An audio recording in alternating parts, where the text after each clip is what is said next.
नमस्कार, मैं अमीशा और आप देख रहे हैं फोरम 4। सरकार के पास अपने नागरिकों का लेखा जोखा ना हो, ऐसा कहाँ हो सकता है। लेकिन आजकल सरकार के पास से कई डेटा गायब हो गए हैं। अब तक ऐसे कई डेटा है जिनको मोदी सरकार ने अपने पास ना होने की बात कही है। कोरोना में हुई ऑक्सीजन की कमी से मौतों का आंकड़ा, प्रवासी मजदूरों की मौतों को आंकड़ा होने से इनकार करने की बात को भी ज्यादा दिन नहीं हुए हैं, लेकिन अब सरकार ने किसानों की मौतों को आंकड़ा ना होने की बात कह दी है। ये ज्यादा बड़ी बात शायद सरकार के लिए ना हो, क्योंकि किसानों को तो सरकार ने किसान कब माना है। वो तो उनकी भाषा में खालिस्तानी और आतंकवादी है। हाँ, मवाली भी तो कहा था। याद कीजिए, कुछ दिन पहले देश के पीएम नरेंद्र मोदी ने अपने संबोधन में कृषि कानूनों की वापसी के दौरान कहा था, शायद हमारी तपस्या में कमी रह गई। यह वही सरकार है जिसने किसानों की 1 साल की तपस्या को भी अपने नाम तो कर ही लिया, जिसके बाद सरकार झुकी तो थी, लेकिन अब उसे इस बात की शर्म या परवाह ही कहां कि लोकतंत्र के सबसे बड़े मंदिर संसद में कुछ ऐसा बयान ना दे जिससे आप या वो किसान आहत ना हो जो अपने परिवार के सदस्यों को खोकर दिल्ली की सीमाओं पर अभी भी बैठे हैं। इसलिए ही तो सरकार की ओर से संसद में मौखिक तो दूर, लिखित में जवाब दे दिया गया कि किसानों की शहादत का उनके पास डेटा ही नहीं है, तो ऐसे में सरकार शहीद किसानों को मुआवजा कैसे दे। इतना कहते ही सियासत तो शुरू होनी थी, हो गई है। लेकिन दुर्भाग्य ये है कि आज सवाल पूछने वाले विपक्ष को संसद से निलंबित कर दिया जा रहा है। तो क्या सरकार के ऊपर विपक्ष जिस तरह से तानाशाही का आरोप लगा रहा है कि सरकार बेहया है, तो वही सच मान ले। सुनिए राज्यसभा सांसद संजय सिंह ने क्या कहा।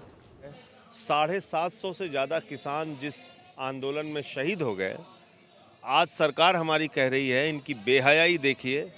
ये लोग कह रहे हैं कि कोई किसान आंदोलन में शहीद हुआ ही नहीं। तो इनकी बेशर्मी और बेहयाई यही है, ये जनता के प्रति बिल्कुल संवेदनहीन है और इसलिए अब इस देश के लोग खड़े हो रहे हैं इनके खिलाफ। सरकार के पास डेटा था ही कब? बेरोजगारी का डेटा भी तो नहीं है। किसी की मौत का भी डेटा कैसे निकाले जो जिंदा है? सरकार से सवाल कर रहे हैं, उनके ऊपर भी यूएपीए और तमाम गंभीर आरोप से मुकदमा दर्ज कर लिए जा रहे हैं, जिसको लेकर आए दिन सरकार की खूब फजीयत हो रही है। इतना ही नहीं, अब तो पुलिस हिरासत में भी मौतों का सिलसिला जारी है। इस पर भी राज्य की बीजेपी सरकार पर लगातार सवाल खड़े हो रहे हैं। इस पर कभी और विस्तार से बात करेंगे। फिलहाल किसानों ने 1 साल बॉर्डर पर बिताया। इस दौरान सरकार की ओर से उन्हें प्रताड़ित करने का लगातार आरोप लगा। किसानों पर हुए अत्याचारों की रूपरेखा बताना शुरू कर दूं तो इसी पर चर्चा होती रहेगी। लेकिन सोचिए कि बॉर्डर पर बैठे ना जाने कितने किसानों ने तंग आकर सरकार के ऊपर गंभीर आरोप लगाकर जान दे दी। कुछ किसानों की मौत लाठीचार्ज से तो हुई। लखीमपुर यूपी में किसानों के ऊपर गाड़ी चलाई गई। क्या वो भी किसान नहीं थे? क्या सरकार के पास इनका भी डाटा नहीं था, जबकि इनको मुआवजा भी दिया गया? अगर सरकार की ओर से ऐसे गंभीर मसलों पर इस तरह के संवेदनहीन बयान दिया जा रहा है, तो जनता के द्वारा चुनी हुई सरकार का सत्ता में बने रहने का औचित्य ही क्या है? शायद सरकार जनता के सवालों से बचना चाहती है और जनता के सवालों का जवाब ना देना पड़े, इसलिए नो डेटा कहकर मुद्दा खत्म कर देना चाहती है। जबकि किसान अभी तक दिल्ली की सीमाओं पर कृषि कानूनों की वापसी के बाद भी तमाम मांगों को लेकर बैठे हैं। इनमें किसानों की मौत के मुआवजे की मांग भी शामिल है। अब जबकि सरकार की ओर से मुआवजा देने की बात तो दूर, शहीद किसानों का डाटा भी नहीं होने की बात कही जा रही है, तो इस पर भी सोशल मीडिया पर भी लोग बहस कर रहे हैं। किसान नेता योगेंद्र यादव ने ट्वीट करते हुए लिखा है कि सरकार के पास आने वाले समय में किसी भी चीज का डेटा नहीं होगा। कांग्रेस प्रवक्ता रणदीप सिंह सुरजेवाला ने ट्वीट किया कि तोमर साहब, नाकामी छुपाने के लिए इतना बड़ा झूठ। सच्चाई 2020 में 10,677 किसानों ने आत्महत्या की।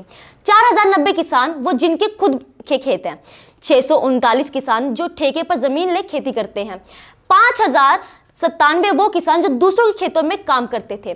पिछले 7 सालों में 78,303 किसान आत्महत्या कर चुके हैं। वरिष्ठ पत्रकार राजीव सरदेसाई ने ट्वीट करते हुए लिखा है कि कोरोना काल में प्रवासी मजदूरों के मौत का डेटा सरकार के पास नहीं है। ऑक्सीजन की कमी हुई मौतों का आंकड़ा सरकार के पास नहीं है और अब सरकार के पास किसान प्रदर्शन के दौरान मौतों का आंकड़ा भी नहीं है। राज्यसभा सांसद दीपेंद्र एस हुड्डा ने कहा है कि कृषि मंत्री नरेंद्र सिंह तोमर जी ने जवाब दिया कि उन्हें इस आंदोलन की किसी किसान मृत्यु होने की जानकारी नहीं है। आप जब कहें, जहां कहें, मैं स्वयं सभी 681 किसान शहीदों का रिकॉर्ड देने को तैयार हूं। जान कुर्बान करने वाले किसानों को यूं भुलाने नहीं देंगे। ये तो रही सोशल मीडिया की बातें। अब आप भी कमेंट करके बताएं कि सरकार की ओर से किसानों की मौत का आंकड़ा ना होने की बात कहना क्या गैर जिम्मेदाराना बयान है? ये सरकार इसमें सियासी फायदा ढूंढ रही है। फिलहाल मुझे इजाजत दीजिए। धन्यवाद। खबरों में बने रहने के लिए फोरम 4 को सब्सक्राइब करें और नोटिफिकेशन पाने के लिए बेल आइकन दबाएं।